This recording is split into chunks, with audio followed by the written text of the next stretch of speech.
Ahojte dievčatka, to som zase ja. Zdravím vás, takže ako pokračujem ďalej. Dokončila som ten rukav, urobila som ďalší rukav, ukončila som ho tým ikordom.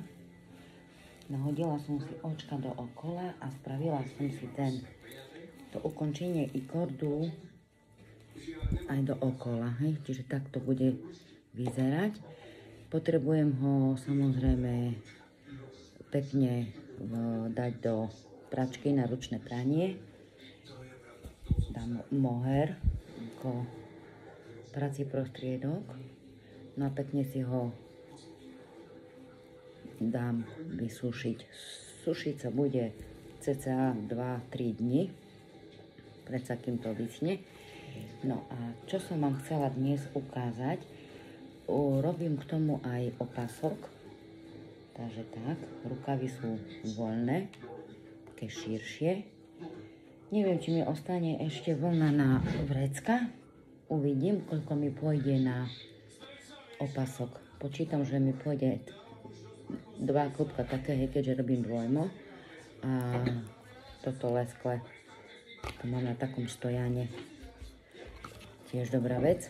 No, ale tu robím opasok. Opasok robím zo 14 očiek, nahodila som klasickým nahodením a robím ho polopatentovým vzorom, aby bol z obidvoch strán jednaký. On je taký dutý, dvojitý, ako keby.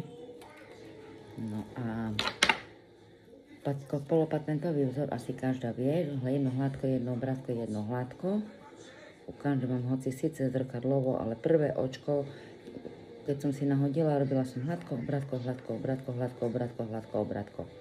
Prvé očko, okrajové očko, hladko a obrátko nepletiem, prehodím a nitka ide pred prácu, čiže ku mne. Hladko pletiem, obrátko ku mne. Hladko pletiem, obrátko ku mne. Len prehodím, obrátené očko nepletiem. Obrátko, hladko, obrátko nepletiem, hladko pletiem a posledné okrajové je obrátko, čiže prehodím, nitka sa pozerá ku mne, čiže pred prácou. Otočím a znovu. Hladko si opletiem, obrátko nepletiem. Čiže toto je polopatentový vzor. Aby ten opasok bol taký z obidvoch strán rovnaký a tie okrajové očka, aby boli pekne rovné. Čiže tak. Tak vychádzajú okrajové očka na jednej aj na druhej strane rovnako. A je taký pevnejší. No, dobre. Takže, čo ešte som vám chcela povedať?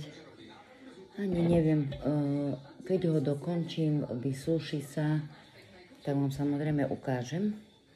Kardigán bude hotový, no ešte musím schovať tie nitky, čo sú tu napájané a to bude celé. Dobre. Čaute, zatiaľ do mňa všetko. Ahojte, pekný deň.